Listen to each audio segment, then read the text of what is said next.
Manipurda leiriba district khudingmaki district amaga gi marakta leiriba boundary asi proper demarcation tobaki thabak atuba matamda lengana paikhat piu haina asakmai SC ex MLA 𝐂𝐞𝐤𝐚 na haikhre ngasi lamphel bada leiba mahaki quarter da pangthokiba paugi mifum amada wafam asi fongdoloduna 𝐵𝐴 na hai Manipur lengangna matam kuina internet thingzenkibana mahairoi kya mahi masing tambada achouba awaba mamayoknariba asigi khanduna atuba matamda lengangna internet hangdokna bahona biu hari mahairoi ani chatpada chena hatpada chena ba mioi sing CBI ge team amana fakhraba matung asi bhagchang asi fawba imung manunggi mioi singda sinadriba karigino mahairoi ani asi bhagchang atuba matamda Manipur lengangna makhoigi mathong mangam pangthokpa yanaba imung manunggi mioi singda sinabiu Manipurda haukiba May 3 dagi hauduna 𝐁𝐢𝐽 militant sina nongma kangdana nongmai bom kapsinduna landarakpa asina sakmai SC manungda lau pari chonga hena lau uba ngamdana leiriba asi Manipur lengangna firep ama lokhatuna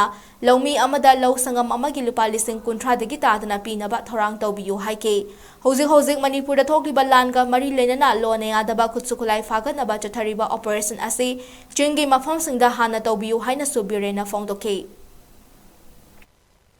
net की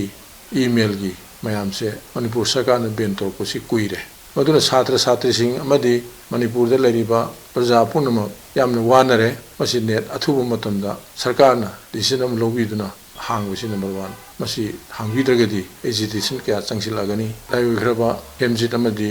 रेमा दैथोयंगबी अनि हाथ खरबा मियोय खर फाखरबसु असि भागचांगदी हौगिबा निथौगाबा नुमिता पिरनी न लौथोक पिरे mister कुलदीपना assurance पिखरे अदुबो असिबो दंगालिजिन लौथोक पिदब Manu करिगिनो मखोयना हक्चांग अदु कोथोक पिरगा सरकारना अथुम तमदा फंगनबगी लंबी यादपियु